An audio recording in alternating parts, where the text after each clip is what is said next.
Hello, good morning my dear friends. मैं विवेक कुमार रोजाना की तरह लेकर उपस्थित हूँ डेली करंट अफेयर एनालिसिस। साथियों, मेरे आज है 18 जुलाई 2020 और वार है शनिवार यानी कि सैटरडे। आज के करंट अफेयर एनालिसिस के साथ मैं अपने चैनल यूवी कंपटीशंस में आप सभी का स्वागत करता हूँ। साथियों, मेरे आज का करंट अफेयर का एनालिसिस स्टार्ट करने से पहले हम चर्चा करते हैं कल के हमारे क्वेश्चन ऑफ द डे के आंसर की।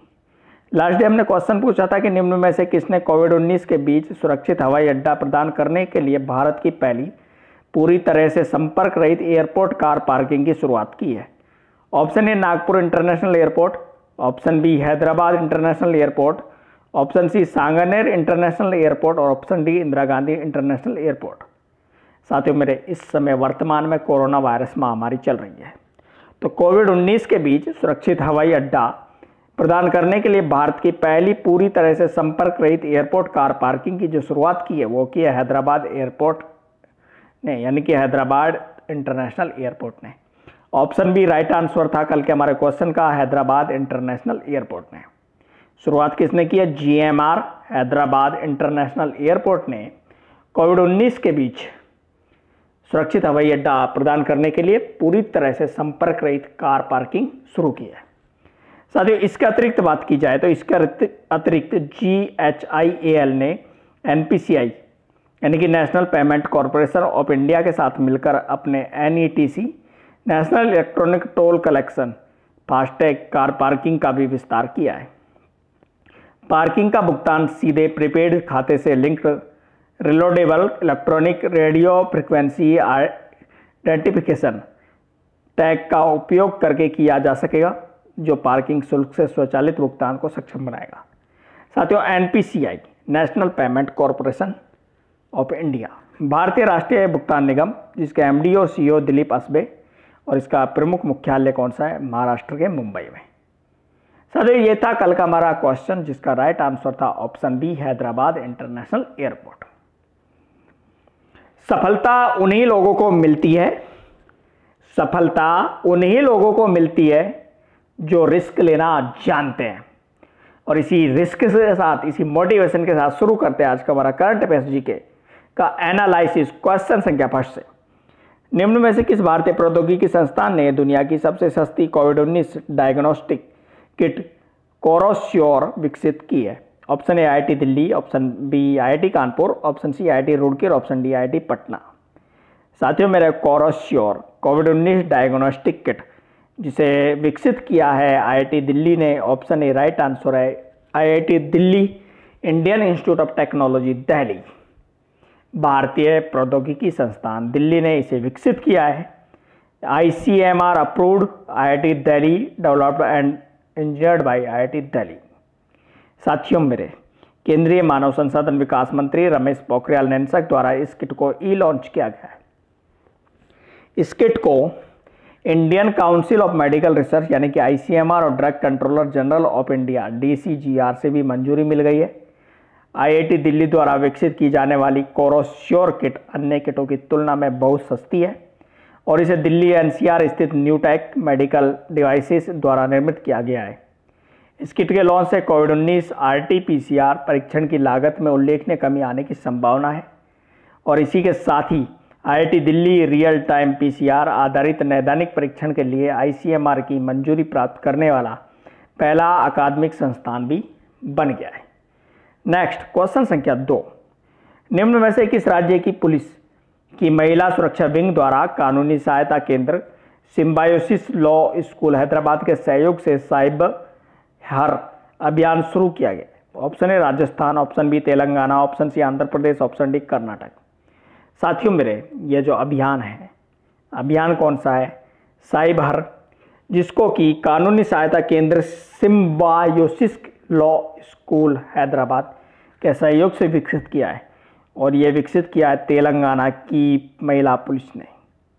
ऑप्शन बी राइट आंसर है तेलंगाना। साथियों, मेरे यह कार्यक्रम, यह अभियान राज्य में बच्चों और महिलाओं के खिलाफ होने वाले ऑनलाइन अपराध से निपटने के लिए शुरू किया गया है। साइबर हर 1 महीने तक चलने वाला वर्चुअल अभियान है जो साइबर स्पेस को महिलाओं और बच्चों दोनों के लिए सुरक्षित बनाएगा। साइबर अभियान जागरूकता पैदा करेगा और उन्हें सचेत रहने और साइबर हमले का शिकार बनने से बचने के लिए सक्रिय कदम उठाने की पेशकश करेगा। यह पीडोफाइल गतिविधि, नाबालिगों का यौन उत्पीड़न और व्यक्तिगत गतिविधि की ऑनलाइन जानकारी, शिक्षा गतिविधि की समानता के तहत यौन उत्पीड़न की घटनाओं पर ध्यान केंद्रित करेगा। नेक्स्ट क्वेश्चन संख्या 3, किस राज्य के मुख्यमंत्री पेमा खांडू द्वारा द तानग्राम, क्या नाम दिया है? नाम क्या है साथियों? अरे Tangams and ethnologist study of the critically endangered group of Arunachal Pradesh नामक पुस्तक का विमोचन किया गया है। ऑप्शन ए मेघालय में, ऑप्शन बी मणिपुर में, ऑप्शन सी असम में, ऑप्शन डी अरुणाचल प्रदेश में। तो साथियों मेरे किस में किया गया? अरुणाचल प्रदेश में। ऑप्शन डी राइट आंसर है, अरुणाचल प्रदेश। साथियों यह पुस्तक अरुणाचल प्रदेश की विलुप्त होती समुदाय की भाषा टंगमस पर आधारित है, जो अरुणाचल प्रदेश के ऊपरी सियांग जिले के कोंगिंग गांव में रहते हैं। यह पुस्तक नई दिल्ली के लुप्त प्राय भाषाओं के केंद्र राजीव गांधी विश्वविद्यालय और हिमालयन पब्लिशर्स द्वारा प्रकाशित की गई है। लुप्त प्राय भाषाओं का केंद्र विश्वविद्यालय अनुदान आयोग प्रायोजित केंद्र है। साथियों मेरे इस भाषा की बात की जाए तो इस भाषा को अरुणाचल के आदि जनजातीय भाषाओं के समूह में से एक है। CFEL फील्ड सर्वेक्षण 2016 के अनुसार तनगाम समुदाय की कुल आबादी केवल 253 है, जो केवल एक गांव में रहती है। इस पुस्तक में अध्ययन के परिणामों को अध्यायों में प्रस्तुत किया गया है, जिसमें भाषा के तानी समूह के भीतर भाषा संरचनाओं के ज्ञान में महत्वपूर्ण अंतर्दृष्टि देने के लिए तनगाम्स भाषा पर अध्ययन शामिल है। नेक्स्ट क्वेश्चन संख्या 4, भारत ने वर्ष 2020 के किस महीने में 18 वर्षों के बाद 790 बिलियन अमेरिकी डॉलर का व्यापार अधिशेष प्राप्त किया है? ऑप्शन ए मार्च, ऑप्शन बी अप्रैल, ऑप्शन सी मई और ऑप्शन डी जून। तो साथियों मेरे यह अधिशेष जो प्राप्त किया 790 मिलियन अमेरिकी डॉलर का, यह क्या है? जून 2020 में, यानी कि लास्ट मंथ में।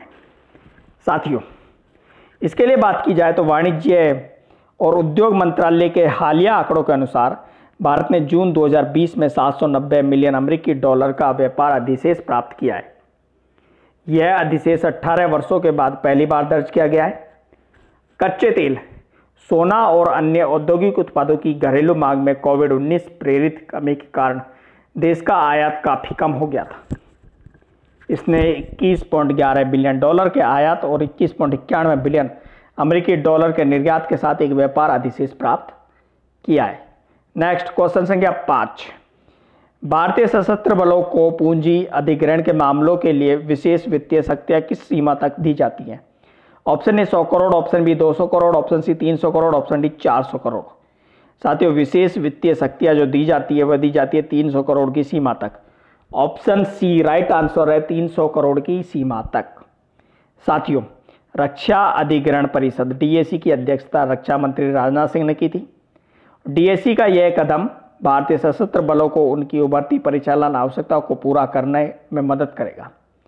यह निर्णय एक ऐसे समय के दौरान आया है जब भारत चीन तनाव दशकों में अपने उच्चतम स्तर पर है। नेक्स्ट क्वेश्चन संख्या 6, निम्न में से कौन भारतीय मूल के व्यक्ति सूरीनाम के राष्ट्रपति चुने गए? Option A Prabhunath Upadhyay, option B Chandrika Prasad Santokhi, option C Durgadas Melandaur, option D Ganesh Suman. साथियों मेरे सूरीनाम के राष्ट्रपति जिन्हें चुना गया है उनका नाम है Chandrika Prasad Santokhi. Option B right answer है, चंद्रिका प्रसाद संतोखी। साथियों भारतीय मूल के चंद्रिका प्रसाद छान संतोखी को दक्षिण अमेरिका देश सूरीनाम का राष्ट्रपति चुना गया है। सूरीनाम की बात की जाए तो सूरीनाम की राजधानी है पैरामारिबो और इसकी मुद्रा है सूरीनामी डॉलर। साथियों मेरे पूर्व न्याय मंत्री रहे प्रोग्रेसिव रिफॉर्म पार्टी PRP के संतोखी को निर्विरोध राष्ट्रपति चुना गया है। वह पूर्व सैन्य तानाशाह डेसी बाउटर्स की जगह लेंगे, जिनकी नेशनल पार्टी ऑफ सूरीनाम देश को आर्थिक संकट में डालने के कारण मई में हुए चुनाव में हार गई थी। सूरीनाम एक पूर्व डच कॉलोनी है जहां भारतीय मूल के लोगों की आबादी बहुत अधिक है। यहाँ भारतीय मूल के लोगों की आबादी 5,87,000 की आबादी का 27.4% है। नेक्स्ट बात की जाए चंद्रिका प्रसाद संतोखी के बारे में तो चंद्रिका प्रसाद संतोखी ने नीदरलैंड की एक पुलिस अकादमी से ट्रेनिंग ली है और सूरीनाम के मुख्य पुलिस आयुक्त बने थे। इसके बाद में उन्होंने वर्ष 2005 में पूर्व प्रशासन में न्याय मंत्री के रूप में भी कार्य किया था। नेक्स्ट क्वेश्चन संख्या 7, निम्न में से कौन मैनचेस्टर यूनिवर्सिटी में डॉक्टरेट की मानद उपाधि पाने वाले सबसे कम उम्र के व्यक्ति बने? Option A Marcus Rashford, option B Aidan Charlie, option C Robin Moody, option D Joseph Anderson. साथियों, मैनचेस्टर यूनिवर्सिटी में डॉक्टरेट की मानद उपाधि पाने वाले सबसे कम उम्र के जो व्यक्ति बने उनका नाम है मार्कस रैशफोर्ड। मार्क रैशफोर्ड जो कि इंग्लैंड के 22 वर्षीय फुटबॉल खिलाड़ी है, इन्हें मैनचेस्टर यूनिवर्सिटी से डॉक्टरेट की मानद उपाधि मिली है और ये सबसे कम उम्र के इस प्रकार की उपाधि पाने वाले हैं। उन्हें यह उपाधि बाल गरीबी के खिलाफ चलाई उनकी मुहिम के लिए दी जाएगी। वह डॉक्टरेट की उपाधि प्राप्त करके मैनचेस्टर यूनाइटेड के दिग्गजों सर एलेक्स फर्ग्यूसन और सर बॉबी चार्ल्टन के नक्शे कदम पर हैं। रैशफोर्ड ने गरीबी और भोजन अपशिष्ट चैरिटी फेयर शेयर के साथ मिलकर वित्तीय और आहार दान के लिए $20 मिलियन की सहायता राशि जुटाई है। दुनिया भर में फैल चुकी कोविड-19 महामारी के बीच प्रति सप्ताह 3.9 मिलियन से अधिक लोगों को भोजन वितरित किया जा रहा है। नेक्स्ट और आज का अंतिम क्वेश्चन, क्वेश्चन संख्या 8। साथियों, आज मेरे को टाइम नहीं मिला तो 8 ही क्वेश्चन बना पाया, इसके लिए मैं आपसे क्षमा चाहता हूँ। निम्न में से किस राज्य की पहला महिला राज्य निर्वाचन आयुक्त state election commissioner Neela Satyanarayan का निधन हो गया है? Option A Maharashtra, option B Rajasthan, option C Karnataka, option D Uttarakhand. तो साथियों, पहली महिला राज्य निर्वाचन आयुक्त state election commissioner Neela Satyanarayan जिनका निधन हुआ है वह थी महाराष्ट्र राज्य की। ऑप्शन ए राइट आंसर है महाराष्ट्र राज्य की। साथियों, नीला सत्यनारायण 1972 बैच की IAS अधिकारी थी। उन्हें राजस्व विभाग के एक अतिरिक्त मुख्य सचिव के रूप में उनके संक्षिप्त कार्यकाल के बाद वर्ष 2009 में महाराष्ट्र के राज्य चुनाव आयुक्त SEC के रूप में नियुक्त किया गया था। उन्हें 5 जुलाई 2014 तक महाराष्ट्र के SEC के रूप में कार्य किया था। इसके अलावा नीला सत्यनारायण ने कई कविता संग्रह के साथ साथ वनावा और एक अपर्णा जैसी पुस्तकों में भी लेखन किया है। इसके अलावा उन्होंने एक फिल्म के लिए भी संगीत तैयार किया था। तो साथियों, ये था आज का हमारा करंट अफेयर्स GK का एनालिसिस। ये आपकी सभी प्रतियोगी परीक्षाओं के लिए अत्यंत महत्वपूर्ण है। साथियों, अब बात करते हैं आज के हमारे क्वेश्चन ऑफ द डे की। तो आज का हमारा क्वेश्चन ऑफ द डे है कि निम्न में से किस राज्य के मुख्यमंत्री सर्बानंद सोनोवाल ने धेमजी जिले में स्थित पौबा रिजर्व फॉरेस्ट को वन्यजीव अभ्यारण्य में तब्दील किए जाने की घोषणा की है? Option A Assam, option B Meghalaya, option C Manipur, option D Nagaland. और मेरे प्यारे साथियों, इस क्वेश्चन का आंसर आपको कमेंट बॉक्स में देना है। हमें आपके उत्तर का बेसब्री से इंतजार रहेगा। हमारा ये करंट अफेयर का एनालिसिस आपकी सभी प्रतियोगी परीक्षाओं के लिए अत्यंत महत्वपूर्ण है, विशेषकर राजस्थान में RS एग्जाम के लिए भी। साथियों, मेरा वीडियो अच्छा लगा हो तो प्लीज़ एक बार लाइक जरूर कीजिए और लाइक के साथ साथ हमारे YouTube चैनल UV कॉम्पिटिशन्स को सब्सक्राइब भी कीजिए, जिससे आपको हमारे द्वारा दिए गए अपडेट्स के नोटिफिकेशन मिलते रहे। थैंक यू सो मच, धन्यवाद।